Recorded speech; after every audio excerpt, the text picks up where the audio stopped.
안녕하십니까. 수험생 여러분 고생 많으셨습니다. 오늘 우리가 지방직 7급으로 올해 시험은 다 끝났는데 지방직 7급 행정학과 관련해서 보면 이 문제의 출제가 법령 문제는 하나도 안 나왔죠. 전부 다 이론 문제를 냈고, 그리고 이론 문제를 냈는데 그거를 아주 단순하게 내지는 않고 정확하게 이해하고 있느냐 없느냐 이걸 기준으로 해서 문제가 출제가 됐습니다. 그래서 좀 이해 중심으로 학습하신 수험생들의 입장에서는 좀 유리했을 거고, 그렇지 않는 분들에게는 또 불리했을 거고 이렇습니다. 그리고 또 특히 과거에는 출제되지 않았던 주제들이 좀 출제가 돼서 여러분들이 되게 난처했을 것 같은 문제들이 한두 문제 정도는 있습니다. 먼저 이제 재정준칙, 물론 선생님은 수업 시간에 다 다뤘어요. 재정준칙에 대해서 자세하게 다루진 않았지만 이게 어떤 개념이고 이게 재정건전성과 어떤 게 관련이 있는가를 한번 다 설명을 했었던 거고요. 그다음에 이제 두 번째로 여러분들이 문제 봤을 때 아주 어렵게 느꼈을 게 이 넛지 방식이라는 게 있는데, 이건 아주 최근의 이론입니다. 2008년에 이 넛지에 대해서 연구를 해서 노벨 경제학상을 받고 이런 분이 있어서 이걸 정책에 활용해가지고 최근에 이제 논의되고 있는 부분인데, 아주 최근의 연구 경향을 여기다 시험 문제 내놨기 때문에 여러분들이 좀 다루기는 어려웠을 문제라고 생각이 됩니다. 그다음 세 번째로는 탄력세율 제도가 있는데, 이 탄력세율 제도 같은 경우도 수업 시간에 자세히 다뤘던 것이지만 또 꼼꼼하게 공부하지 않으신 분들의 입장에서는 틀렸을 가능성이 크죠. 물론 이제 선생님이 수업 시간에 이 세목 같은 거 외울 때 7급을 준비하는 수험생들은 반드시 외워야 되고 9급 수험생들은 안 외워도 됩니다라고 해서 설명을 했었는데, 딱 7급에 이렇게 시험 문제가 좀 출제가 돼서 여러분들이 좀 어렵게 느꼈을 가능성이 있습니다. 이 세 문제 정도가 좀 어렵게 출제됐고, 나머지 문제들은 우리가 항상 중요시했던 행정 이론에 근거해서 출제가 됐기 때문에 나머지 이론들에 대해서 여러분들이 이해를 중심으로 공부를 했다면 그렇게 큰 어려움이 있었지는 않았을 거라고 이제 판단됩니다. 그러면 우리가 한 문제씩 점검을 해보도록 하겠습니다. 1번, 애플비가 주장한 정치행정 이론론의 내용에 해당하는 것은, 애플비는 정치행정 이론론자고 워낙 시험 문제 많이 나왔던 이런 사람이기 때문에 여러분들이 잘 알고 있죠. 행정은 효율성을 추구하는 관리를 핵심으로 한다. 관리를 중시하는 것은 바로 행정관리설이죠. 행정관리설은 여러분들이 다 알고 있는 것처럼 정치행정 이론론의 주장이죠. 그 다음 2번, 행정은 민의를 중시해야 하며, 민의라는 것은 이제 국민의 의사를 이야기하는 거죠. 국민의 의사를 중시해야 하며 정책 결정과 집행의 혼합작용이다. 그렇죠. 애플비는 정치행정 이론론자로서 행정이 바로 정치와 마찬가지로 결정도 행사하고, 당연히 행정은 집행 부분이니까 집행은 당연히 하는 거고요. 행정이 바로 집행과 결정을 모두 다 한다라고 봤기 때문에 당연히 2번은 맞는 지문이죠. 3번, 시간과 동작 연구를 통한 직무에 전문화는 행정조직의 생산성을 극대화할 수 있다. 이것은 가학적 관리론에 대한 설명인데, 가학적 관리론은 여기 행정관리설에 포함되기 때문에 당연히 정치행정 이론론에 해당해서 틀린 거죠. 4번, 고위관료가 능률적으로 관리해야 할 행정의 원리는 기획, 조직, 인사, 지휘, 조정, 보고, 원리들이 예산 등이 있다. 이것은 이제 원리주의자들의 주장이잖아요. 이 원리주의도 여러분들이 다 알고 있는 것처럼 행정관리설에 포함되는 이론이고, 행정관리설 자체가 바로 정치행정 이론론의 시각이기 때문에 이것도 틀리고 이것도 틀리고, 답은 2번만 옳은 지문이고 1번도 당연히 틀리고 해서 답은 2번입니다. 아주 쉬운 문제 중에 하나죠. 두 번째, 행정 이론에 대한 설명으로 옳지 않은 것은 1번, 신행정학은 행정의 적실성 회복을 강조한다. 신행정론이 바로 적실성의 신조와 실천을 강조했던 이론이죠. 가장 중요한 핵심적인 내용 자체가 바로 적실성의 신조와 실천이고 당연히 맞죠. 2번, 발전행정론은 환경이 행정에 미치는 영향에 주목한다. 정확하게는 행정이 환경에 영향을 미치는 측면을 강조하죠. 행정의 발전을 통해 가지고 바로 사회 발전 또는 국가 발전을 유도해 나가는 것을 강조해. 특히 이 사회 발전, 국가 발전 중에서도 경제 발전을 추구하는 걸 강조하는데, 이걸 꼭 우리가 틀렸다고 하기는 어렵습니다. 왜냐하면 바로 발전 행정론 자체는 환경이 행정에 영향을 주고, 그리고 행정도 환경에 영향을 준다. 다만 이쪽 부분을 더 강조한다, 이렇게 우리가 볼 수 있는 것이라서, 즉 개방체제적 관점에서 연구가 이루어지는 거라서 이걸 우리가 틀렸다고 보기는 어려워요. 물론 정확하게 표현하면 행정이 환경에 미치는 영향을 더 강조하고 있죠. 그러나 환경도 행정에 영향을 주고 행정도 환경에 영향을 준다는 것을 전제로 하고 있기 때문에 이걸 우리가 틀렸다고 보기는 어렵습니다. 세 번째, 공공선택론은 시민들의 다양한 요구와 선호에 민감하게 부응할 수 있는 제도적 장치 마련을 강조한다. 이런 것을 우리가 다원조직제라고 이야기하잖아요. 그래서 공공선택론은 다양한 조직 형태를 구성하는 것을 대단히 강조하죠. 다원조직제를 형성하고, 그리고 어떻게 한다? 여러 조직을 만들어요. 다원조직제는 다양한 형태의 조직을 만든다는 것이고, 그 다음에 또 이것들이 간할권의 중첩을 강조하죠. 간할권의 중첩. 그리고 간할권의 중첩을 통해서 서로 뭐 할 수 있도록 바로 경쟁하고 거부권 행사할 수 있도록 이렇게 하는 거죠. 그래서 간할권의 중첩을 통해서 서로 경쟁을 추구해 나가도록 하는 겁니다. 다양한 시민들의 선호를 서로 잘 반영하기 위한 경쟁이 이루어지는 것을 대단히 강조해 나가는 거죠. 그래서 공공선택론은 시민들의 다양한 요구와 선호에 민감하게 부응할 수 있는 제도적 장치, 즉 다원조직제를 강조하고 있다. 그럼 맞죠. 그 다음 세 번째, 신공공관리론은 지역사회 문제를 해결하는 과정에서 시민들의 공유된 가치를 관료가 협상하고 중재해야 한다고 주장한다. 이건 지금 뭘 이야기하고 있는 거예요? 여러분들이 다 알고 있는 것처럼 조종자로서의 역할을 강조하고 있는 거죠. 조종자. 여기에 나와 있는 것처럼 시민들의 공유된 가치를 관료가 협상하고 중재한다. 이게 바로 조종자로서의 역할인데 조종자로서의 관료의 역할을 중시하는 이론은 신공공관리론이 아니라 유거버넌스론이죠. 그래서 유거버넌스론은 지역사회 문제를 해결하는 과정에서 시민들의 공유된 가치를 관료가 협상하고 중재해야 한다고 주장한다라고 표현돼야지 맞는 지문이 되겠습니다. 그래서 이거를 여러분들이 조종자를 이렇게 표현하고 있다는 것을 알고 있어야 됩니다. 바로 관료의 조종자적 역할을 관료가 협상하고 중재해야 한다. 이렇게 표현하고 있다는 걸 여러분들이 알고 있어야 되겠죠. 그래서 4번이 틀린 지문이고 나머지는 다 맞는 지문입니다. 그 다음 민간이탁. 민간이탁은 여러분들이 다 알고 있는 것처럼 정부가 생산 부분을, 여기 생산이라고 하는 게 바로 뭘 의미한다 그랬어요? 집행을 민간에게 넘기는 것을 우리가 민간이탁이라고 이야기를 합니다. 정부가 제공하는 서비스를 민간 부분에 맡기고 비용을 지불하는 방식이다. 물론 정부가 비용을 지불하지 않는 경우도 있어요. 그게 이제 바로 자조 방식 같은 경우는 민간이탁에 포함되지만 정부가 직접 비용을 지불하지는 않죠. 그러나 대부분의 민간이탁은 정부가 비용을 직접 지불해 나갑니다. 그다음 비영리단체는 민간이탁의 대상이 되지 않는다. 틀렸죠. 기업에다가 맡길 수도 있는 거고 비영리단체에다 맡길 수도 있습니다. 다만 여러분들이 선생님 NGO는 NGO가 참여하면 당연히 유거버넌스론이고 자발적인 협력 아닙니까? 이러는데 그렇지 않습니다. 민간이탁이라고 할 때는 돈을 주고 기업에게 맡겨도 민간이탁이고 돈을 주고 NGO에게 맡겨도 민간이탁입니다. 그러니까 바로 비영리단체가 돈을 받고 업무를 수행하게 되면 민간이탁이 되는 거고 비영리단체가 돈을 받지 않고 자발적으로 협력을 해주면 바로 유거버넌스가 되는 거고 선생님이 수업 시간에 늘 이야기했죠. 주체를 가지고 자꾸 구별하려고 하면 안 된다 그랬어요. 주체를 가지고 신공공관리론, 유거버넌스론을 구별하면 안 됩니다. 신공공관리론도 바로 기업도 참여하고 NGO도 참여하는 거고 유거버넌스론도 기업도 참여하고 NGO도 참여하는데 방식이 다르다는 거죠.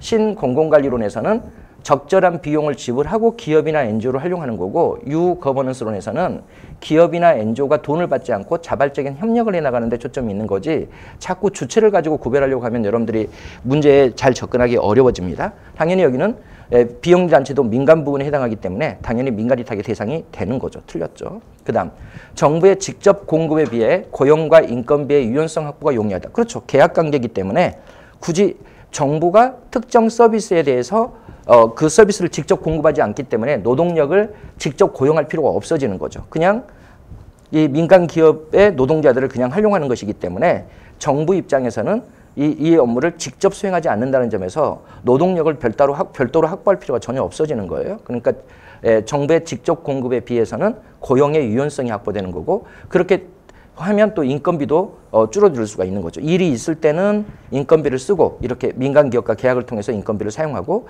일이 없을 때는 또 돈을 줄 필요가 없잖아요. 그 기업에게. 그렇게 되니까 기본적으로 이렇게 고정된 이렇게 공무원으로 채용해서 그 업무를 맡기는 것보다는 훨씬 더 정부 입장에서는 비용이 감소하게 되는 거죠. 그래서 고용과 인건비의 유연성 확보가 용이하죠. 대표적인 예가 바로 쓰레기 수거 사업, 도로건설 사업 이런 것들이 있다. 맞죠? 그래서 여기는 2번이 틀린 지문이죠. 3번, 4번. 비용 효과 분석에 대한 설명으로 옳은 것은 비용 효과 분석은 비용은 화폐 가치로 환산하고 그리고 효과는 측정 가능한 단위 주로 영역 단위 뭐 이런 것들로 이제 측정을 해 나가는 것이 비용 효과 분석이죠. 그러면 1번 지문을 봐보면 정책 대안의 비용과 효과는 모두 화폐 단위로 측정된다. 틀렸죠. 비용은 화폐 단위로 하고 효과는 측정 가능한 단위로 하는 것이니까 틀렸습니다. 두 번째, 분석 결과는 사회적 후생의 문제와 쉽게 연결시킬 수 있다. 이 사회적 후생이라는 단어는 경제학적인 용어예요.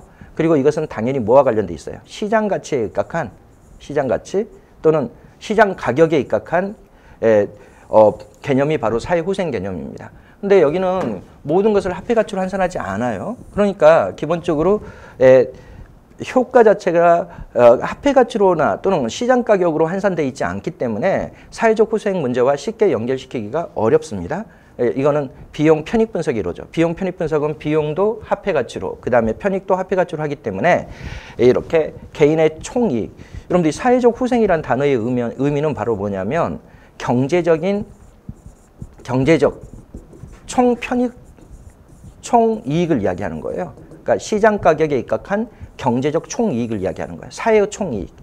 그러니까 개인의 이익을 다 합한 것을 우리가 사회적 후생이라고 이야기합니다. 우리나라에 5천만 명의 국민이 살고 있다면 각각의 개인들의 편익을 다 합쳐가지고 이걸 우리가 총편익, 후생 이렇게 이제 표현하는 건데, 사회적 후생이라고 표현하는 건데, 기본적으로 이런 사회 후생의 개념은 시장 가격에 입각한 경제적인 총이익을 이야기하는 것이기 때문에 여기는 모든 것들을 경제가치 또 시장 가격으로 환산하는 것이 아니잖아요. 효과는 측정 가능한 단위로 하는 것이기 때문에 사회 후생 문제와 쉽게 연결시키기는 어렵죠. 시장 가격의 메커니즘에 전적으로 의존한다. 틀렸죠. 비용은 시장 가격에 의존하는 거고 효과는 측정 가능한 단위로 측정하기 때문에 모든 것들을 시장 가격으로 환산해서 분석하는 것은 아니죠. 틀렸죠. 그 다음 국방, 치안, 보건 등의 영역에 적용할 수 있다. 비용 편익 분석에 비해서 비용 효과 분석은 기본적으로 공공 부분에 적용이 대단히 용이합니다. 공공 부분 자체가 어떤 성격을 가지고 있어요? 뭐 질적인 요소도 대단히 많고 불가측적 가치가 되게 많아요. 불가측적 가치라는 것은 화폐 가치로 환산하기 어려운 것들이 너무너무 많기 때문에 비용 편익 분석에 비해서는 비용 효과 분석이 국방이나 치안이나 보건 등의 공공 부분에 훨씬 더 잘 적용이 됩니다. 그래서 4번만 옳은 지문이고 나머지는 다 틀린 지문이죠.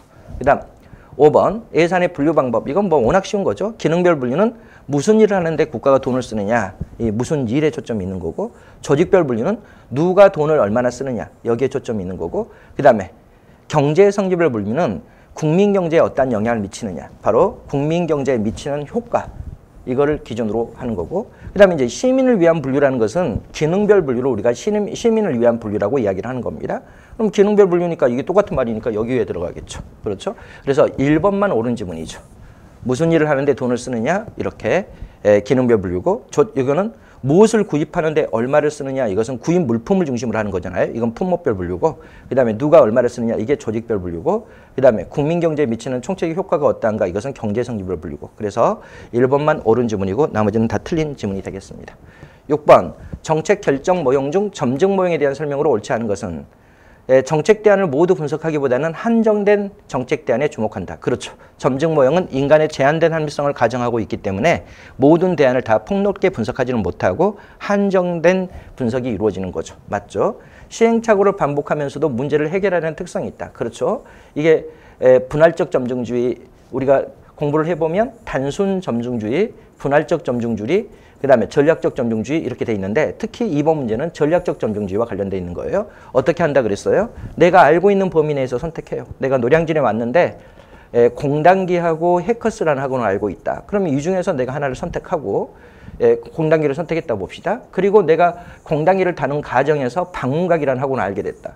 그래서 여기서 봐봤더니 이게 나의 합격을 더 잘 시켜줄 것 같다. 그럼 방문각을 선택하고, 또 방문각을 다니면서 뭐 에듀리라는 학원도 알게 되고 율비스라는 학원도 알게 됐다. 그럼 여기서 가장 적합한 수단이 무엇인지를 봐봤더니 방문각이다. 그럼 여전히 방문각을 계속 다니고, 이런 식으로 뭐다 계속해서 반복적으로 의사결정을 해나가면서 뭐다 보다 나은 대안을 선택해 나가는, 문제를 해결해 나가는 경향이 있는 것이, 특성이 있는 것이 바로 점증 모형입니다. 세 번째, 인간의 인지적 한계를 인정한다. 바로 이것을 제한된 합리성이라고 이야기하죠. 급격한 개혁과 새로운 환경을 반영하는 혁신적 정책 결정을 설명하기가 용이하다. 틀렸죠. 이게 아주 중요하죠. 점증 모형은 보수성을 띠고 있기 때문에 개혁에는 전혀 적합하지 않습니다.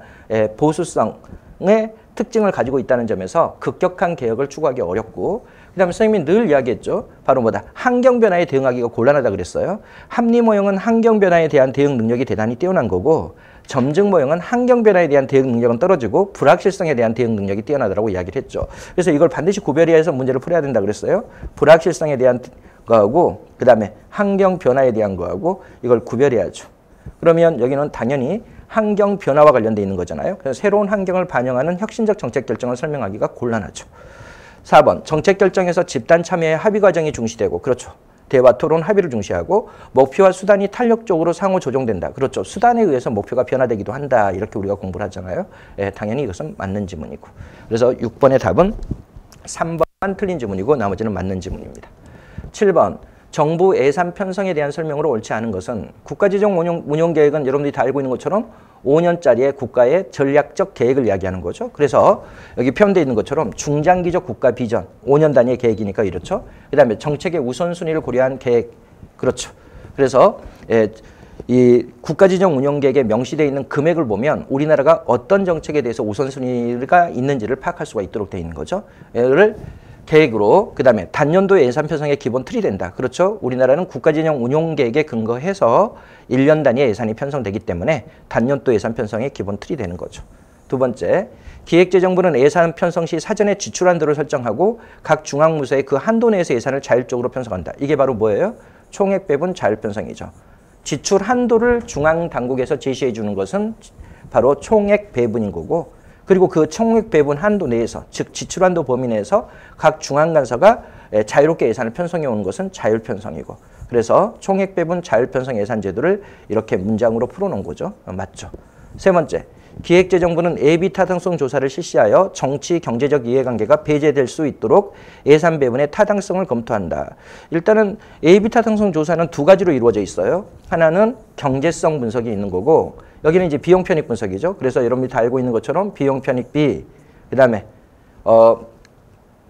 내부 수익률, 그 다음에 순현재 가치, 그 다음에 이제 민감도 분석까지가 경제성 분석이고, 그 다음에 이제 정책성 분석인데, 이 정책성 분석에서는 여기에 이해관계도 반영하고 환경 영향 평가도 반영하고, 그 다음에 이 정책의 위험도 하고, 그 다음에 이 정책을 추진하고자 하는 부처의 정책의 의지라든지 일관성이라든지 이런 것들을 다 반영하죠. 그러니까 경제성 분석은 바로 경제적 타당성을 따져보는 거고, 여기서 경제적 이해관계를 따져보는 거고, 그리고 이 정책성 분석은 바로 이런 정치적 이해관계가 반영되는 겁니다. 그래서 기획재정부는 예비 타당성 조사를 실시하여 정치적, 경제적 이해관계를 고려할 수 있도록 예산 배분의 타당성을 검토하죠. 예, 그래서 경제적 이해관계는 바로 경제성 분석과 관련되어 있고, 그 다음 정치적 이해관계는 정책성 분석과 관련되어 있다. 이렇게 여러분들이 알아두시면 되겠습니다. 그럼 이게 틀린 거죠.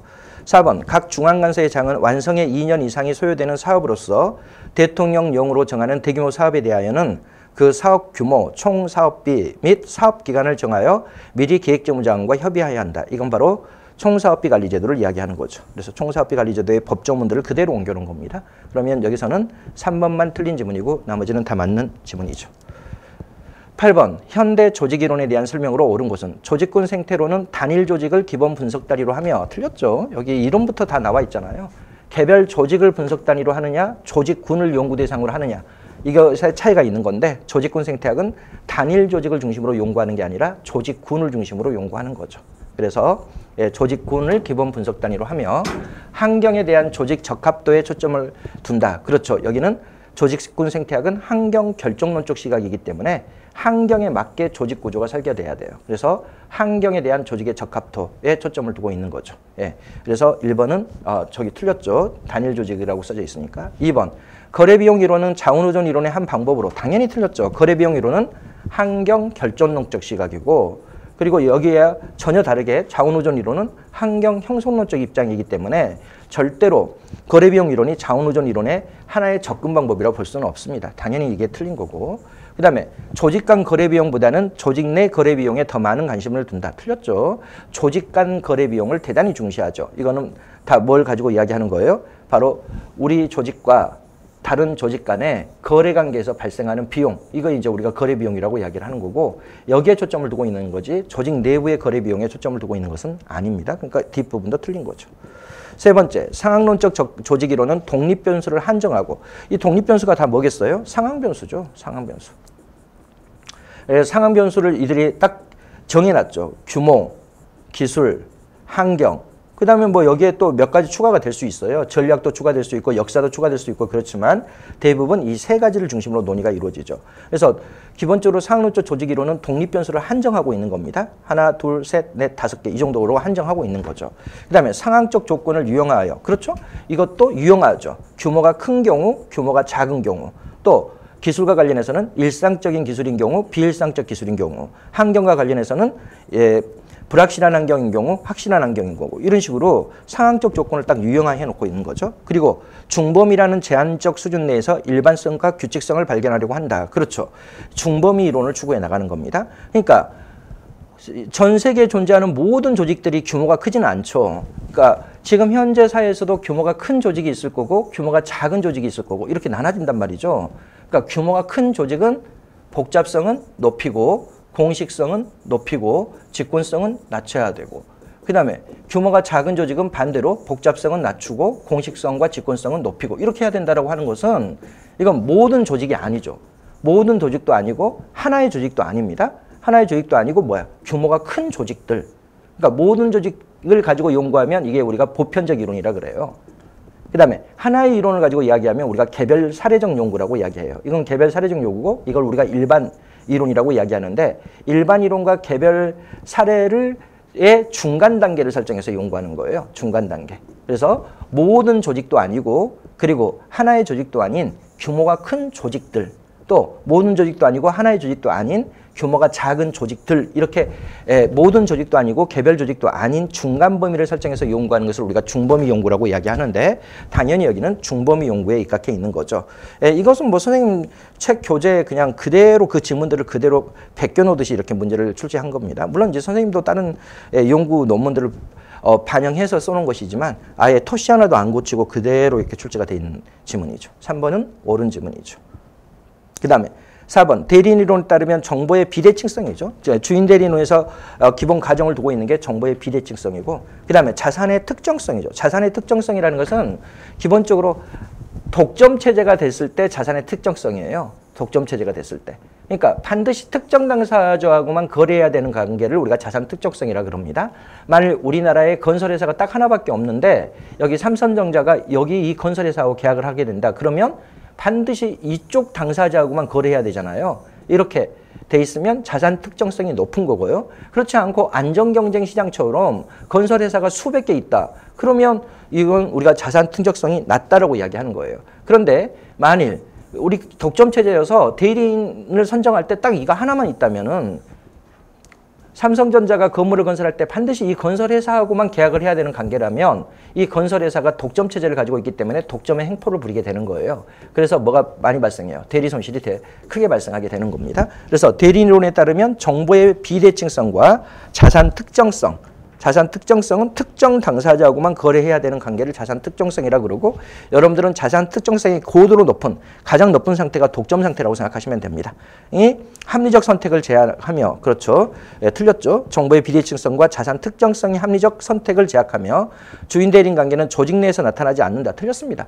조직 내에서도 당연히 발생해요. 그러니까 앞부분도 틀리고 뒷부분도 틀리죠. 왜 발생하는 거예요? 여기에 있는 리더가 자신의 권한을 여기 부하 직원에게 이렇게 이임을 했어요. 그러면 여기가 주인이 되는 거고, 그리고 그 사무를 이임받은 이 부하 직원이 대리인이 되는 거고, 이렇죠. 물론 주인 대리인 이론은 시장에서의 거래관계를 중심으로 분석을 하지만 기본적으로 조직 내에서도 당연히 나타나요. 또 이 친구가 그 밑에 있는 직원에게 자신의 권한을 이임했다면 당연히 권한을 부여한 사람은 주인이 되는 거고, 권한을 받은 사람은 대리인이 되는 것이기 때문에 당연히 조직 내에서도 발생합니다. 특히 이제 기업으로 보면 주주하고 경영인하고의 관계가 바로 뭐와 관련되어 있는 거예요? 바로 주인 대리인 관계와 직접적으로 관련되어 있는 거죠. 주인은 주주가 되는 거고, 그 다음에 경영에 대한 전문 지식을 가지고 있는 사람에게 경영을 맡기게 되면 그 경영인이 바로 그 권한을 이임받은 쪽이 대리인이 되는 거고, 이런 것이기 때문에 기본적으로 대리인으로 따르면 정보의 비대칭성과 자산의 특정성이 합리적 선택을 제약하고 주인 대리인 관계는 조직 내에서도 발생한다 이라고 봐야 되겠죠. 그러면 3번만 틀린 지문이죠. 9번 쉬운 문제죠. 정책 의제 설정 과정의 유형에 대한 설명으로 옳지 않은 것은 내부 조건 모형에서는 일반 시민의 지지를 얻기 위해 관료 집단이 주도한 의제가 정부의 홍보 수단 활동을 통해 공중 의제로 확산된다. 틀렸죠. 이거는 동원형에 대한 이야기죠. 정부가 의제를 선택하고 그리고 국민들에게 알려주고 홍보해 주는 것은 동원형이고, 내부 접근형은 아예 국민에게 홍보하는 과정이 전혀 없는 거죠. 그래서 1번은 틀린 거죠. 2번 동원 모형은 정치 지도자의 지시에 따라 사회 문제가 바로 정부 의제로 채택되며 정부의 힘이 강하고 민간 부분이 취약한 후진국에서 자주 발견된다. 그렇죠. 외부 주도형은 이익 집단들에 의해 제기된 문제가 여론을 형성해 공중의제로 전환되며 정부가 외부의 요구에 민감하게 반응하는 정치체제, 바로 민주주의 정치체제에서 자주 발견되는 것이 바로 외부 주도형이죠.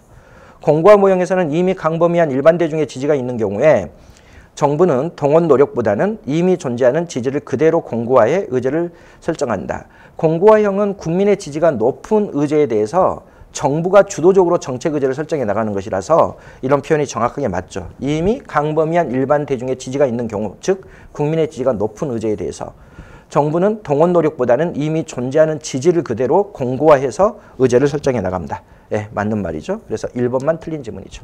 10번 재정 준칙에 대한 설명으로 옳지 않은 것은, 이 재정 준칙이라고 하는 것은 정부가 총량적 재정 지표, 총량적 재정 지표들입니다. 그러니까 아주 큰 재정 지표라는 거죠. 총량적 재정 지표에 대해 목표치를 설정하고, 목표치,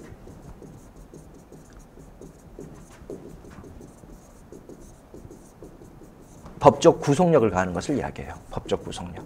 이게 왜 갑자기 이런 주제들이 최근에 중시되냐면 이게 윤석열 정부하고 관련돼 있어요. 윤석열 정부의 대통령 인수위원회에 안철수가 대통령 인수위원회 위원장이었는데 그분이 이제 이 재정준칙을 우리 정부에서는 뭐 하겠다, 활용하겠다 이렇게 해가지고 학자들의 관심이 조금 촉발됐던 부분이 있죠. 일단은 국가 채무준칙이라고 하는 것은 얼마 이상의 채무를 절대 져서는 안 된다라고 딱 목표치를 정해놓고 그걸 위반하면 안 되도록 법으로 딱 구속력을 갖추고 있는 거. 이런 게 국가 채무준칙입니다. 당연히 국가 채무준칙은 딱 뭐 우리가 지금 100조의 채무가 있다 그러면 내년까지 뭐 하겠다. 바로 80조로 줄이겠다 해서 채무준칙을 딱 목표치를 설정해 놓고 그걸 그대로 유지하고 그걸 법적 구속력을 가도록 이렇게 하기 때문에 당연히 재정 건전성을 확보하고 국가 채무 규모의 상한선을 설정해 나가는 거죠. 그렇죠. 바로 국가 채무 규모의 상한선을 설정해서 결국 뭐 하려고 하는 거야? 재정 건전성을 확보하려고 하는 거죠. 그다음에 재정 수지 준칙은 수익과 지출을 일치시키는 것을 수지 준칙이라 그래요.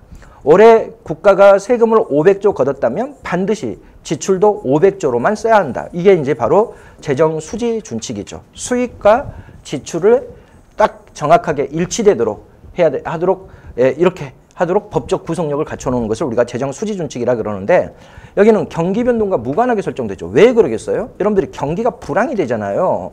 불황이 되면 막 기업들도 도산하고 사람들이 노동자에서 실업자로 빠지고 그러니까 수입이 줄어들어요. 그러면 어떻게 하겠다는 거야? 지출도 줄이겠다는 거예요. 근데 또 경기가 지나치고 호황이 되면 당연히 막 기업들이 돈도 많이 벌게 되고 노동자들이 실업자로 바뀌지 않고 오히려 실업자가 노동자로 전환되면서 국가의 조세 수입이 확 늘어나겠죠. 그러면 지출도 확 늘리는 거예요. 근데 여러분들이 이것은 우리나라의 경기 변동을 전혀 조절해 줄 수가 없는 거죠. 원래 불황일 때는 어떻게 해야 돼요? 불황일 때는 정부가 지출을 늘려야 돼요. 지출을 확 늘려야 되고 호황일 때는 지나치게 호황일 때는 국가가 오히려 수입을 늘려야 돼요. 수입을 늘려가지고 시중에 돈이 적게끔 만들어야 되는데 이렇게 재정 수지 준칙을 하게 돼버리면 아예 경기 불황은 더욱더 가속화돼 버리고 경기 불황 시기에 이걸 한다면 불황은 더욱더 가속화되고 경기 호황 시기에 이걸 한다면 지나친 물가 상승, 인플레이션이 야기될 수밖에 없습니다. 그러니까 경기 변동과 무관하게 설정되기 때문에 경제 안정화가 아니라 오히려 지나친 경기 호황이나 불황을 가져올 수 있죠. 그래서 경제 안정화를 오히려 저해할 수 있다. 그럼 맞죠. 3번 재정 지출 준칙은 반드시 얼마 이상은 안 쓴다야. 500조 이상은 절대 쓰지 않겠다. 이렇게 딱 정해놓는 거예요. 지출 금액 목표치를 딱 정해놓는 게 재정 지출 준칙이고 경제 성장률이나 재정 적자 규모의 예측에 의존하지 않는다. 그렇죠. 딱 정해져 있는 거예요. 경제 성장률이 어떻게 되든 상관없이 딱 500조만 쓰겠다. 또 재정 적자가 얼마만큼 되든지 상관없이 딱 이 금액은 쓰겠다. 이렇게. 뭐 내년에는 600조까지 쓴다. 이렇게 딱 600조를 쓰는 것을 목표로 한다. 그러면 이런 거 전혀 고려하지 않고 바로 경제 성장률이나 재정 적자 규모나 이런 것들을 전혀 고려하지 않고 딱 정해져 있는 금액을 써 나가는 겁니다. 이게 이제 재정 지출 준칙이고 재정 수입 준칙은 반드시 얼마 이상 걷겠다 이거예요. 500조 그러면 500조 반드시 걷겠다는 거예요.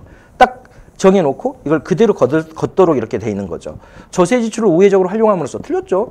딱 정해져 있으면 500조를 걷겠다고 정해져 있으면 절대로 조세 감면 해줄 수 없게 돼 있는 거죠. 이 500조를 걷고 나서는 조세 감면이 이루어질 수는 있을지라도 기본적으로 딱 거둘 수 있는 돈 우리가 내년에 얼마 거둘 것이냐 해서 600조를 걷는다라고 딱 정해놓으면 조세 감면을 할 수가 없게 되는 거죠. 조세 지출을 활용하기 곤란해지는 겁니다. 조세 지출을 활용하기 곤란해지고 그리고 재정 건전성이 훼손될 가능성이 있다. 틀렸죠. 오히려 재정 건전성은 좋아지겠죠. 왜냐하면 딱 정해진 목표치의 돈을 반드시 걷어내니까 기본적으로 재정 건전성이 나아지는 측면이 있겠죠. 기본적으로 받을 돈들을 절대 깎아주지 않고 그만큼 딱 목표치만큼을 걷게 되게 되면 재정 건전성이 훼손되는 것이 아니라 오히려 강화되는 측면이 있습니다. 그래서 기본적으로 재정 수입 준칙은 조세 지출을 활용하기 곤란하게 함으로써 조세 감면을 적게 하게끔 만들므로써 재정 건전성을 강화시켜 나갈 수 있는 방법이 되는 게 재정 수입 준칙입니다. 그러면 4번만 틀린 지문이고 나머지는 다 맞는 지문이죠. 11번 계급제와 직위불지에 대한 설명으로 옳지 않은 것은 계급제는 보직관리 범위를 제한하여 틀렸죠. 계급제는 수평적으로 아주 자유로운 이동이 이루어집니다. 일반 행정과 주의를 지향하기 때문에 그러니까 보직관리가 제한이 없어요. 자유롭게 왔다 갔다 할 수 있는 거고 그래서 공무원의 시야가 넓게 만들어지는 점. 그래서 이게 1번이 틀렸죠. 직위불지는 철저하게 분업화하죠. 그래서 철저하게 분업화해서 한쪽의 영역으로만 이동할 수 있도록 하고 있기 때문에 직위불지는 공무원의 전문성을 강화하고 그리고 자신이 잘 알고 있는 지식, 그러니까 여기에 가장 적합한 인재를 뽑고 여기는 여기에 전문 지식을 가지고 있는 가장 적합한 인재를 뽑고 여기는 또 여기에 전문 지식을 가지고 있는 가장 적합한 인재를 뽑기 때문에 자신이 가지고 있는 전문 지식과 관련된 업무를 담당하게 됨으로써 직무에 대한 만족도가 높아집니다. 그래서 직무 중심의 동기 유발이 가능하죠. 계급제는 강한 신분 보장을 전제로 하기 때문에 공무원의 장기 근무를 유도하고 그리고 강한 신분 보장을 전제로 하는 제도가 바로 직업공무원제이기 때문에 직업공무원 창립에 유리하죠. 직위불리제는 직무 한계와 책임 소재가 명확하죠. 왜? 각각 철저하게 1인이 담당해야 할 업무의 양으로 전부 다 분업화를 해놨기 때문에 자신이 담당해야 할 업무 양이 어디서부터 어디까지고 어디부터 어디까지 권한을 행사하고 어디부터 어디까지 책임을 져야 될지를 명확하게 해놓은 거고 계급제는 이게 수평적으로 분업화가 전혀 이루어져 있지 않기 때문에 직무 한계와 책임 소재가 불명확하죠. 그래서 4번은 맞는 지문이고 1번만 틀린 지문이죠. 그 다음 12번 선발시험의 신뢰성을 검증하는 방법에 해당하지 않는 것은 신뢰성은 측정 도구가 동일한 대상을 측정하는 경우에 측정 결과가 일관성 있게 나오는 거예요. 측정 결과의 일관성을 이야기합니다. 그러니까 똑같은 시험 문제를 가지고 오늘 시험 봤는데 95점이었다면 또 내일 시험 봤는데 또 똑같이 그 문제를 가지고 시험 봤는데 95점이 나왔다면 우리는 신뢰도가 높다 이렇게 이야기하는 거죠. 바로 측정 결과의 일관성의 정도를 우리는 신뢰도라고 이야기를 하는 겁니다. 하나의 시험 유형 내에서 각 문항 간의 상관관계를 종합하여 시험의 일관성을 검증한다. 그렇죠. 예. 하나의 시험 유형 내에서 검증하는 방법이죠. 하나의 시험 유형 내에서 각 문항 간의 상관관계를 종합하여 시험의 일관성을 검증하는 것은 이건 이분법이죠. 이분법. 그래서 하나의 시험 문제를 딱 출제해놓고 그중에 절반 시험 보도록 하고 절반 시험 보도록 하고 그리고 이때의 점수와 이때의 점수를 비교해보고 그리고 이때에 어떤 문항이 출제됐고 이때에 어떤 문항이 출제됐는지를 비교해서 일관성을 확보해 나가는 방법. 일관성이 있는지 없는지를 따져보는 것이 바로 여기 1번이죠. 3번으로 내려서 봐봅니다. 시험을 본 수험자에게 일정한 시간이 지난 후 다시 같은 문제로 시험을 보게 하여 두 점수 간의 일관성을 하게 한다. 이거는 이제 제2시험법이죠. 똑같은 시험 문제로 두 번 시험 보게 하는 거. 그 다음에 문제 수준이 비슷한 두 개의 시험 유형을 개발하여 동일 통제 집단을 대상으로 시험을 보게 한 후 두 집단의 성적 간 상관관계를 분석한다. 이게 이제 문항 간 일관성 비교법이죠. 그래서 어떻게 한다고 하는 거냐면 이것도 선생님 수업 시간에 늘 이야기하죠. 문항 간 일관성 비교법. 이렇게 한다는 거예요. 지금 1번 문제가 고등학교 수준의 영어 단어를 사용해서 가정법을 시험 문제를 냈다. 그러면 다음에 시험 볼 때도 고등학교 수준의 단어를 기준으로 해서 가정법을 시험을 보는 거예요. 그러니까 이 문장이 완전히 똑같지는 않지만 이것과 동일한 문제로 이렇게 출제를 해서 이렇게 이 문제와 유사한 이런 문제를 출제해가지고 이때의 점수하고 이제 점수를 비교해서 일관성이 있는지를 따져보는 게 문항 간 일관성 비교 기법이죠. 1번, 2번, 4번 전부 다 신뢰성을 검증하는 방법입니다. 3번을 3번이 제2시험법이죠. 그 다음 문항간 일관성, 이분법, 그래서 2번이죠. 2번을 봐보면 시험 성적과 본래 시험으로 측정하고자 했던 기준 사이에 시험이 본래 측정하고자 했던 것은 뭐예요? 직무수행 능력을 점검하는 것이 시험입니다. 어떤 시험이든 간에 능력 점검이에요. 능력 점검. 이걸 알고 있어야 돼요. 그러니까 대학 수학 능력평가 이렇게 이야기하잖아요. 변호사 시험에 합격하면 변호사로서 직무를 수행할 능력이 있음을 인정해 주는 거고 의사 시험을 합격하게 되면 의사로서 직무를 수행할 능력을 점검하는 게 시험이라는 걸 반드시 알고 있어야 됩니다. 그러니까 시험 성적은 기본적으로 직무 수행 능력을 점검하려고 하는 거예요. 그래서 시험 성적과 직무 수행 능력, 이게 근무 성적이죠. 근무 성적 사이에 얼마나 밀접한 상관관계가 있는지를 검증하는 것은 정확하게는 기준 타당성이에요. 기준 타당성이 일반적인 타당성이기 때문에 시험 성적과 시험이 측정하고자 하는 기준을 비교해서, 그러니까 시험 성적과 근무 성적을 비교해서 일관성이 높을수록 또는 상관관계가 높을수록 타당성이 높다. 우리가 이렇게 평가한단 말이죠. 그래서 시험 성적과 시험으로 예측하고자 했던 기준은 바로 직무수행 능력인데 이것이 얼마나 밀접한 상관관계가 있는가를 검증하는 것은 신뢰성에 대한 것이 아니라 타당성에 대한 거죠. 그래서 2번만 틀린 지문이고 나머지는 다 맞는 지문입니다. 13번 에다크라시에 대한 설명으로 옳지 않은 것은, 에다크라시는 바로 탈관료제를 이야기하는 거고 이 탈관료제는 어떻게 구성되는지 아시죠? 보면 서로 상이한 전문성을 가지고 있는 사람들로 구성해야 돼요. 이 사람은 인사 전문가, 이 사람은 예산 전문가, 이 사람은 기획 전문가, 이 사람은 조달 전문가. 이렇게 다 서로 상이한 전문성을 가지고 있는 사람들로 구성을 해서 에다크라시는 반드시 학습을 전제로 합니다. 이 사람이 이 사람에게 인사, 교육시켜주고 이 사람이 예산을 교육시켜주고 그러면 A는 인사 업무도 하고 예산 업무도 하고 기획 업무도 얘한테 배우고 조달 업무도 얘한테 배우고 이렇게 해서 모든 구성원들이 모든 기능을 다 수행하도록 해요. 모든 구성원들이 모든 기능, 다기능적 전문가로 육성을 해놓고 상황에 따른 업무 분장이 이루어지는 겁니다. 갑자기 예산 업무가 늘어나면 모든 사람들이 예산 업무하러 가는 거고 갑자기 기획 업무가 늘어나면 모든 사람들이 기획 업무하러 가는 거고 이런 식으로 기본적으로 상황에 따른 업무 분장이 이루어지고 그리고 모든 사람들이 다 한꺼번에 같이 일을 하기 때문에 여기는 집단적 문제 해결을 지향해 나가고 이렇습니다. 그러면 우리가 문제를 풀어보면 당연히 비정형적인 업무일 때 이용하죠. 그 다음에 변화에 신속하게 대응할 수 있다. 그렇죠. 갑자기 오늘 예산 업무가 늘어났다. 그럼 모든 구성원들이 예산 업무를 할 줄 알기 때문에 전부 다 모두가 예산 업무에 투입이 되고 이래서 변화에 신속하게 대응할 수 있는 장점이 있는 거죠. 책임 소재가 명확하여 갈등이 생길 가능성이 작다. 틀렸습니다. 기본적으로 에다크라시는 복잡성이 낮아요. 업무가 분업화되어 있지 않아요. 다 같이 일을 하는 거니까. 그러니까 집단적 문제 해결을 지향하기 때문에 기본적으로 책임 소재가 불명확하죠. 그리고 이들 간의 갈등이 발생해도 상위 계층에서 조정해 줄 수가 없어요. 왜냐하면 상위 계층 자체가 없기 때문에. 그러니까 기본적으로 책임 소재가 불명확하고 갈등이 생기면 그 갈등을 해결하기도 대단히 어려워요. 그리고 갈등은 발생할 가능성이 대단히 높습니다. 업무가 개인별로 철저하게 분업화되어 있지 않고 공동으로 업무를 수행해 나가고 집단적 문제 해결을 지향하기 때문에. 그 다음에 공식성도 낮아요. 그러니까 뭐예요? 어떻게 업무를 수행해야 될지도 명확하게 규칙이나 이런 게 설정되어 있지 않기 때문에 권한과 책임은 원래 규칙과 법규에 써져 있는 것인데 권한과 책임 같은 것이 명문화되어 있지 않기 때문에 책임 소재가 명확하지 않고 갈등이 발생할 가능성이 대단히 높죠. 3번이 틀린 거죠. 4번 조직 목표 달성을 위해 조직 내 전문 능력이 있는 구성원들을 연결하는 구조이다. 그렇죠. 바로 각각의 상이한 전문성을 가지고 있는 사람들로 구성을 해서 기본적으로 공동으로 업무를 수행해 나가는 것이니까 당연히 맞는 거고 3번만 틀린 지문이죠. 14번 근무 성적 평정에 대한 설명으로 옳지 않은 것은 다면 평가는 뭐 360도 피드백이죠. 상급자도 평가하고 동료, 부하, 고객 등 다양한 구성원들에게 평정에 참여할 수 있도록 해주는 거죠. 그 다음에 목표관리제 평정법은 참여를 통한 명확한 목표의 설정과 개인과 조직 간의 목표의 통합을 추구한다. 목표관리제는 어떻게 하는 거예요? 이 과장이 부하 직원들과 대화를 통해 가지고 스스로 목표를 설정하는데 아주 구체적이고 세부적인 목표를 설정하는 거죠. 그 다음 그 위에 실국장들은 과장들을 참여시켜 가지고 아주 구체적인 목표를 설정하고 그 다음 여기 장차관들은 아주 그 밑에 있는 실국장들을 참여시켜서 아주 구체적인 목표를 설정해요. 이렇게 하게 되면 이 목표에는 누구의 의사도 반영된다. 바로 제일 밑에 있는 여기 밑에 있는 이 직원들의 의사까지도 반영돼요. 왜? 이들의 의사가 반영돼서 이 목표가 설정되고 이들의 의사가 반영돼서 이 목표가 설정되고 이들의 의사가 반영돼서 이 목표가 설정되기 때문에 가장 하위 단계에서의 구성원들의 의사까지도 이 목표에 반영이 되는데 이런 걸 우리는 뭐라 그러냐면 개인의 목표와 조직의 목표가 통합된다 해서 이걸 우리가 통합적 관리라고 이야기하는 거예요. 통합적 관리라는 것은 조직의 목표에 개인의 목표가 반영돼 있다. 이걸 우리가 통합적 관리 이렇게 표현하는 겁니다.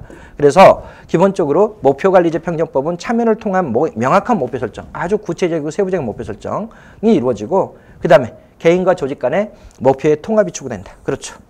그 다음 강제배분법은 비율을 설정해 놓는 거죠. 최상위 등급은 20%로 하고 최하위 등급은 10%로 한다. 이런 식으로 평정 대상자들의 비율을 설정해 놓은 게 강제배분법이죠. 강제배분법은 평정치의 편중과 간대화 경향을 막기 위해 등급별로 비율을 미리 정해 놓는다. 그렇죠.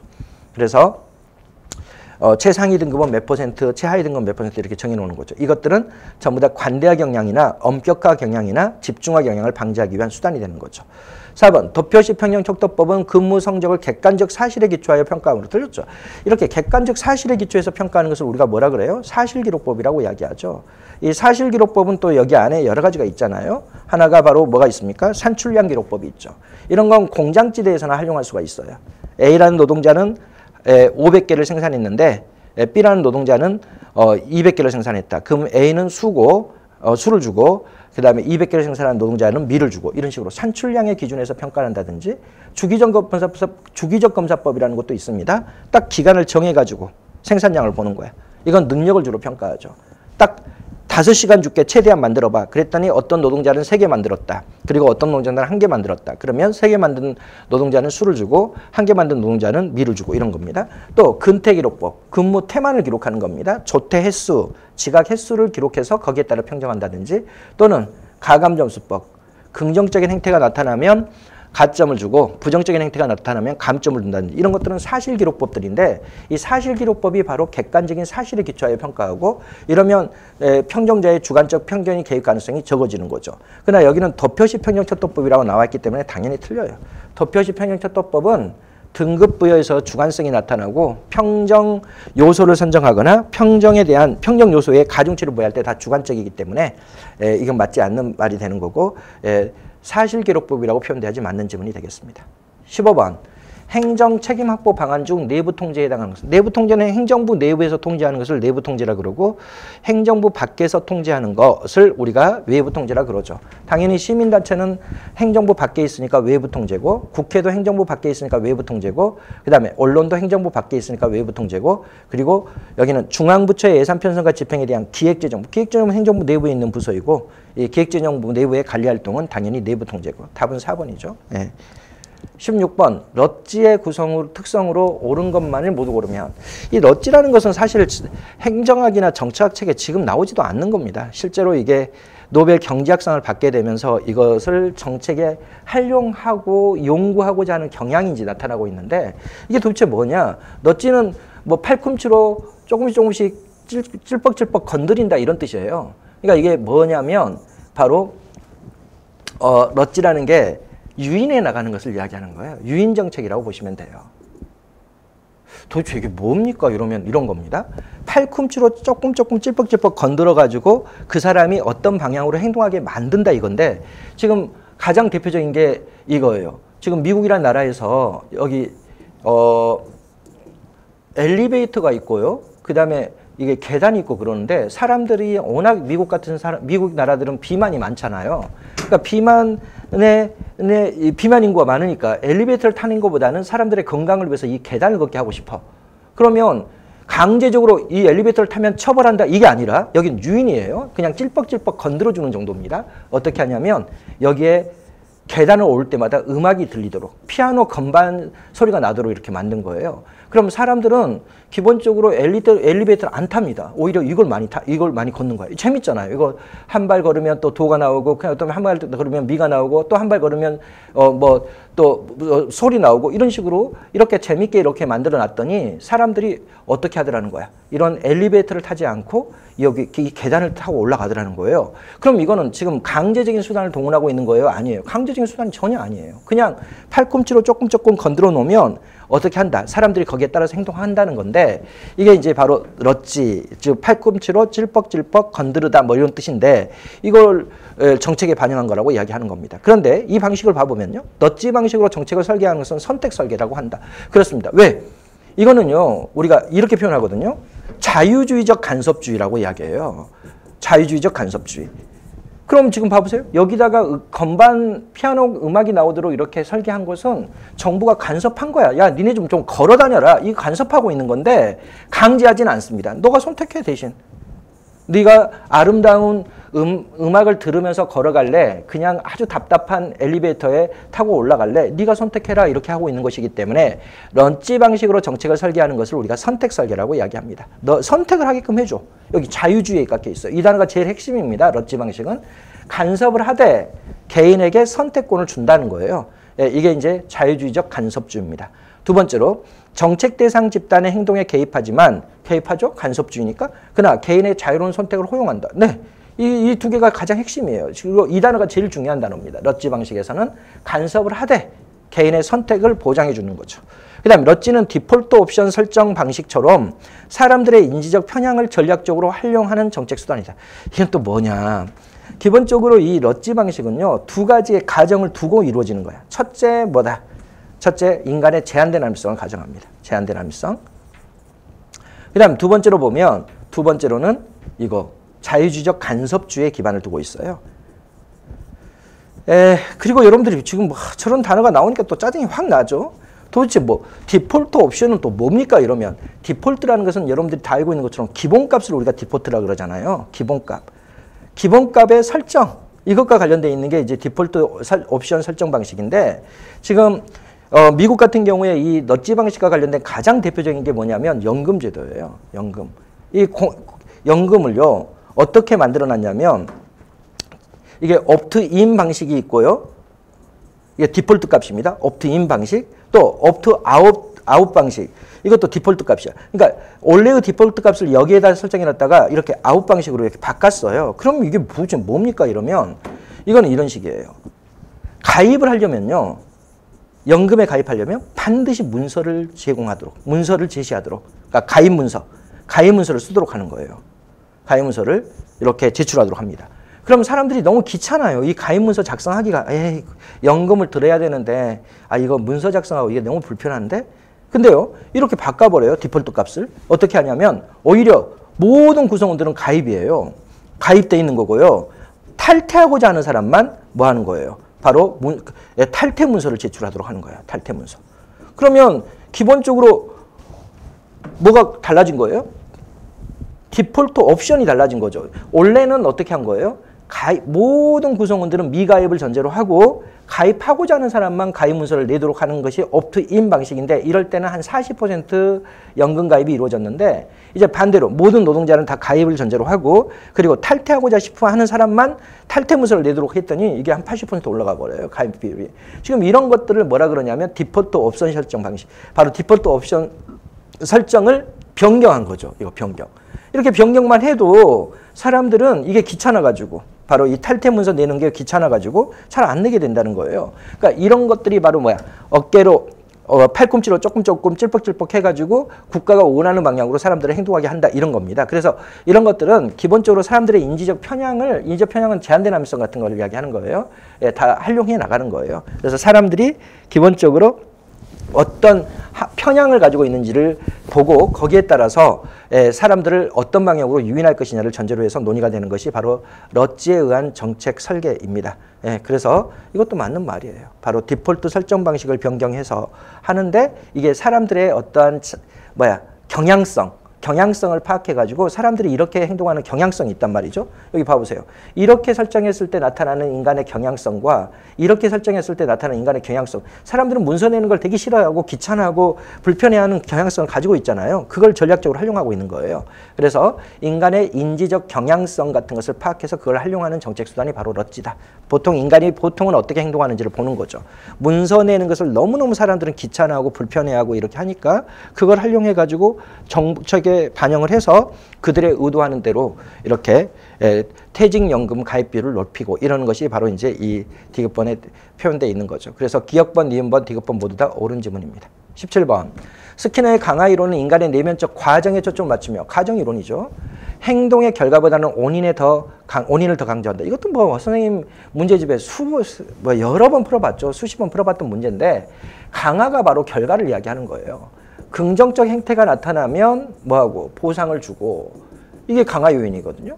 근데 이 강화 요인이 바로 뭐예요? 긍정적 행동에 대한 결과죠, 결과. 또 부정적 행태가 나타나면 제재를 가하고, 그러면 이게 강화 요인인데 이게 바로 뭐예요? 결과예요. 부정적 행태의 결과. 이 결과에 초점을 두고 있는 겁니다. 그래서 1번은 틀린 거죠. 2번, 로크의 목표 설정 이론에 따르면 개인의 강력한 동기 유발을 위해서는 구체적인 목표를 설정해야 되죠. 난이도 높은 목표를 설정해야 되고 아주 구체적인 목표를 설정해야 한다. 뭐 당연히 2번은 틀린 거죠. 3번, 포터와 롤러의 업적 만족 이론은 직무 성취 수준이 직무 만족의 요인이 될 수 있다고 주장한다. 포터와 롤러의 업적 만족 이론은 브룸의 기대 이론을 약간 변형해 놓은 것인데 뭐다? 내가 특정 활동이 있으면 특정 성과가 주어질 것이라는 주관적 믿음, 특정 성과가 있으면 특정 보상이 주어질 것이라는 주관적 믿음, 이걸 전제로 합니다. 내가 10시간 일하면 금평 수 받겠지. 이게 기대감이죠. 그 다음에 내가 금평 수를 받으면 내가 승진되겠지. 이걸 우리가 수단성이라고 이야기합니다. 내가 승진하게 되면 미치도록 좋을 거야. 이게 유인가입니다. 그 다음에 또 내가 승진하게 됐을 때 받을 보상과 타 부처에서 내 동료가 승진했을 때 받을 보상이 공평하다고 믿는 정도를 만족감이라 그러는데 이 만족감. 그렇게 해서 이 네 가지 요소가 모두 높아야지만이 동기유발이 된다 그랬는데 이 이론의 근본적인 특징은 뭐냐면 성과가 여기 있어요. 성과가 먼저 있고 그 다음에 만족감이 나중에 있어요. 그래서 선생님이 이 이론을 공부할 때는 반드시 뭐라고 외우라 그랬어요? 업적 만족 이론이라고 외우더라 그랬어요. 업적 만족 이론. 이게 업적이 먼저 나와요. 이게 바로 뭐예요? 바로 성과예요. 성과. 업적이 있으면 그 업적에 대한 보상이 공평할 때 사람들은 만족감을 느낀다는 거예요. 선생님 그러니까 왜 이게 중요합니까? 이러면 내용이론과 정반대의 논리를 가지고 있기 때문에 그래요. 내용이론은 사람들에게 동기 요인을 충족시켜주면 만족감이 높아지고 이 만족감이 높아지면 열심히 일해가지고 성과를 가져온다 이거예요. 그러니까 만족이 성과에 앞서 있는 게 내용이론이에요. 일단 인간을 만족시켜라. 뭘 통해서? 욕구를 충족시켜서. 그러면 그들이 열심히 해서 성과를 가져올 것이다. 그러니까 만족이 먼저 나오고 성과가 나중에 나오는데 여기는 반대예요. 성과가 먼저 나와요. 바로 어디 있죠? 여기 있죠? 성과가 먼저 나오고 이 성과에 대한 보상이 공평하면 사람들은 만족감을 느낀다는 거예요. 그래서 내용 이론과 포터와 롤러의 업적 만족 이론은 성과와 만족이 역순으로 돼 있어요. 그래서 이걸 또 낸 거예요. 뭐다? 포터와 롤러의 업적 만족 이론은 직무 성취가 바로 이게 뭐야? 업적. 업적이 뭐다? 직무 만족을 가져다 준다. 그래서 여러분들이 이 이름을 외우고 있는 게 좋다 그랬어요. 이 이름을 가지고 공부해야 돼요. 아, 업적이 만족에 앞서 있구나. 근데 이 업적을 꼭 업적으로 표현하지 않고 여기 이렇게 표현하는 거예요. 직무 성취. 성취가 바로 업적이니까 직무 성취라고 표현돼서 시험 문제 출제한 것뿐이지 기본적으로 여러분들이 업적이 다른 표현으로만 출제됐다는 것만 여러분들이 잘 알고 있으면 돼요. 그리고 이름을 가지고 공부해야 됩니다. 업적 만족 이론. 해서 업적이 만족에 앞서 있다. 여기서 업적을 직무 성취라고 표현하고 있을 뿐입니다. 예. 그래서 직무 성취 수준이 직무 만족을 가져온다. 맞죠?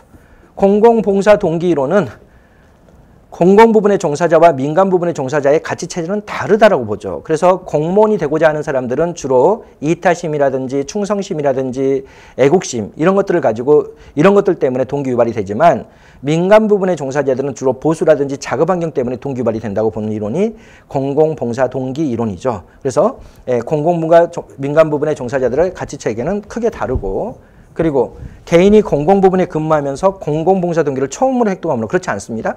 원래부터 이타심이라든지 애국심이라든지 충성심이 강한 애들이 공무원 되려고 한다는 거예요. 그래서 공공부분에 근무하면서 이런 게 생기는 게 아니라 원래 그런 의식을 가지고 있는 애들, 이타심이나 헌신의식이라든지 이런 애들이 공무원 되려고 한다는 것이기 때문에 이것도 틀린 거고 그 다음에 조직문화와 예지적 보상을 강조한다. 틀렸습니다. 이 예지적 보상 안 좋아하죠. 내재적 보상이죠. 예, 애국심이라든지 이런 것들은 전부 다 뭐예요? 마음속에서 얻어지는 것이지 어떤 외부에서 주어지는 어떤 보상이 아니기 때문에 외지적 보상을 강조한다는 것도 틀린 거죠. 그 다음 18번. 지방자치에 관한 이론에 대한 설명으로 옳은 것은 피터슨의 저서 도시한계론, 도시한계론이라는 책 아주 유명하죠. 개방체제로서 지방정부는 재분배 정책보다 개발 정책을 추구하는 경향이 있다. 피터슨의 가장 중요한 이 도시한계론의 내용은 기본적으로 지방정부의 정책 부분이에요. 지방정부의 예산. 이걸 우리가 지방정부의 전략적 예산 배분. 전략적 예산 배분에 대한 논의가 가장 중요한데 핵심이 이거예요. 근데 이 사람이 전략적 예산 배분을 이야기할 때 정책을 세 가지로 나눕니다. 개발 정책, 그다음 재분배 정책, 그다음 여기 할당 정책 이게 세 가지가 있어요. 그러면 지방 정부는 예산을 배분할 때 어떡하냐? 여기에다만 예산을 배분한다는 거야. 그리고 이걸 가장 싫어한다는 거예요. 재분배 정책은 중앙 정부가 해라 이런 식으로. 할당 정책이라고 하는 것은 어떤 국가가 뭔가를 배분해 줄 때 할당, 그러니까 배분해 주는 정책이 이제 할당인데 어떤 집단에게 더 많은 배분을 하고 어떤 집단에게 더 적은 배분을 하고 이런 것들과 관련된 게 할당 정책인데 이 지방 정부는 개발 정책을 가장 선호하고 그리고 재분배 정책을 가장 혐오한다. 또는 가장 우선순위가 낮게 설정한다. 라고 하는 게 피터스의 도시 한계론입니다. 예, 지방정부의 한계.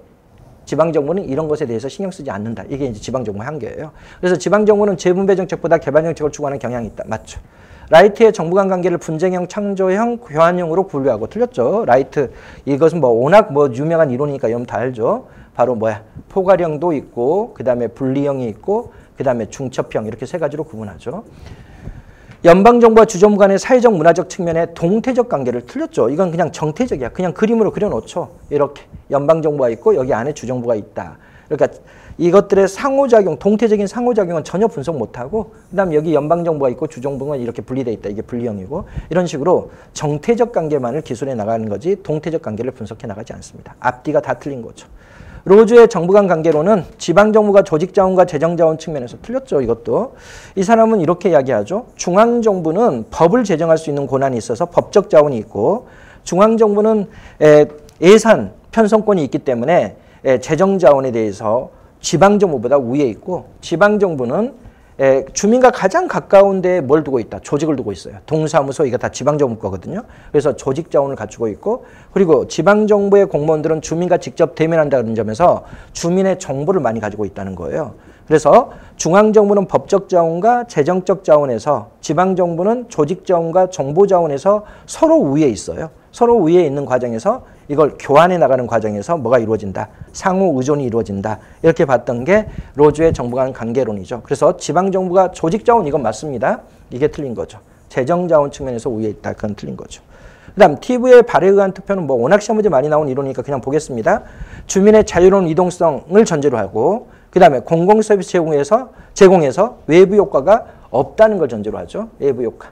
우리 지역 지방정부의 서비스는 우리 지방정부의 주민들에게만 편익과 비용이 초래될 뿐이지 타 지방정부의 주민에게는 절대 비용과 편익이 초래되지 않는다라고 보는 게 외부 효과 부존재죠. 그래서 이걸 충족되어야 한다라고 보는 거죠. 그래서 당연히 외부 효과 존재라고 표현되어 있으니까 틀린 거죠. 19번 정책학의 발전 과정에 대한 설명을 옳은 것은 들어오는 정책 결정의 방법, 지식, 체계에 관심을 둬야 한다고 주장하고 그렇습니다. 정책 결정 체계에 대한 이해와 정책 결정의 개선을 강조했다. 뭐 그러겠죠.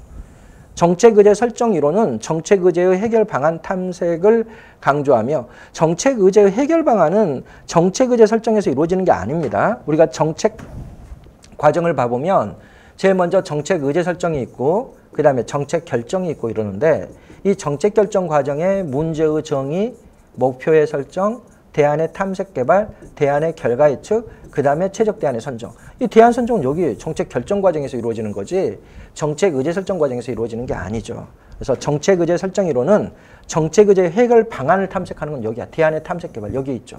바로 여기와 관련이 없어요. 정책 결정 이론에서 정책 의제 해결 방안 탐색이 이루어지죠. 문제가 의제로 설정되지 않는 비결정 상황에 관하여는 관심이 적다. 틀렸습니다. 정책 의제 설정론은 언제 연구되기 시작해요? 바로 1960년대 무의사결정론이 대두되면서 무의사결정론이 바로 뭐예요? 바로 엘리트 의사의 반한 의사를 채택하지 않는 것을 우리가 바로 무의사결정론이라 그러잖아요. 그러니까 기본적으로 문제가 의제로 설정되지 않는 무의사결정론이 대두되면서 관심이 촉발됐던 거예요. 그래서 문제가 의제로 설정되지 않는 비결정의 상황에 관하여 관심이 대단히 크죠. 이것 때문에 바로 문제가 의제로 설정되지 않는 비결정 때문에 정책 의제 설정이 연구되기 시작했기 때문에 당연히 틀린 지문이죠. 그 다음 라셀은 정책 과정에 대한 지식보다 정책에 필요한 지식이 더 중요하며 틀렸죠. 정책 과정에 대한 지식은 프로세스에 대한 지식이고 그 다음에 정책 과정에 필요한 지식, 정책에 필요한 지식을 우리가 컨텐츠에 대한 지식이라 그러는데 둘 다 필요하다 그랬죠. 정책 과정에 대한 지식과 정책에 필요한 지식이 모두 중요하고 사회적 가치는 분석 대상에서 제해야 함을 강조했다. 틀렸죠. 사회적 가치를 분석 대상으로 삼았던 거죠. 그래서 틀린 겁니다. 1950년대는 담론과 프레임을 통한 문제 구조화에 관심이 높아 5월 운영연구죠. 와 후생경제학의 기법을 활용에는 소홀했다. 틀렸죠. 1950년대 이게 아주 활성화됐던 거죠. 이게 바로 뭐다? 정책학이 대두되기 이전에 사무자동화라든지 운영연구라든지 후생경제학이 대단히 중시됐던 거고 1980년대 와서 담론과 프레임을 통한 문제 구조화에 관심이 높아집니다. 이 문제 구조화에 대해서 가장 잘 연구한 학자가 바로 던인데 이 던이라는 사람이 1980년대 연구하죠, 이게. 그래서 1980년대 와서야 이제 담론과 프레임을 통한 문제 구조화에 대한 관심이 확대돼 나갑니다. 그래서 이것도 틀린 거죠. 그러면 여기서 옳은 지문은 1번만 옳은 거고 나머지는 틀린 지문입니다. 20번 현행 지방세의 탄력세율제도. 탄력세율제도는 뭐와 관련되어 있냐면 조세 법정주의의 한계 때문에 나오는 거예요. 조세 법정주의. 조세 법정주의는 뭐라고 하는 거예요? 조세의 종목과 세율은 반드시 국회가 정하는 법률로 이루어져야 한다. 왜? 이것들은 다 국민에게 부담을 주는 것이기 때문에 반드시 뭐 해야 된다. 법률로 정하도록 돼 있는 게 조세 법정주의입니다. 그렇게 하면 지방세마저도 그렇다는 거예요. 지방세도 당연히 조세이기 때문에 반드시 법으로 정해야 돼요. 그러면 지방정부의 의사가 전혀 반영되지 않으니까 어떤 것에 대해서 탄력성을 부여하냐면 여기 세율에 대해서. 그러니까 이런 거죠. 자동차세와 관련해서 자동차세는 이렇게 한다. 자동차 가액의 10% 이내에서 지방정부가 조례로 정한다. 이렇게 세율에 대해서 지방정부의 일정 한도 범위 내에서 자율적 의사결정을 제공해 주는 겁니다. 그러면 기본적으로 서울시 같은 경우는 자동차 가액의 8%를 지방세로 하고 부산시 같은 경우는 자동차 가액의 6%를 지방세로 하고 이렇게 지방정부가 이걸 조례로 정할 수 있도록 해놨어요. 이게 이제 탄력세율제도입니다. 자동차세의 경우에는 자동차 가액의 10% 이내로 지방정부의 조례로 정한다라고 정하게 되면 완전한 세율 결정에 대한 재량권은 없지만 한정된 범위 내에서 지방정부가 세율에 대한 재량권을 갖게 되는데 이런 걸 우리가 탄력세율제도라고 이야기합니다.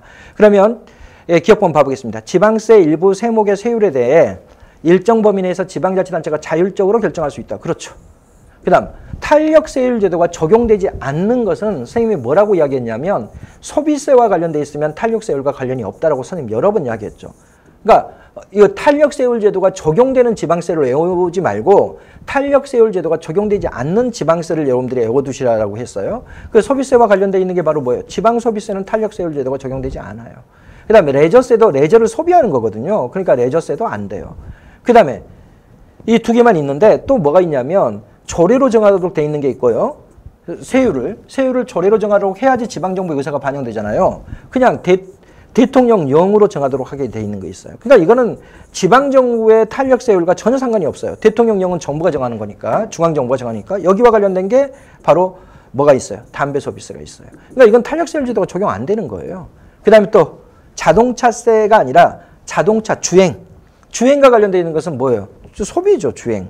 바로 도로를 소비하는 거거든요. 몇 킬로를 달렸느냐 이런 거. 그러니까 주행에 따른 자동차세. 이거는 다 뭐다?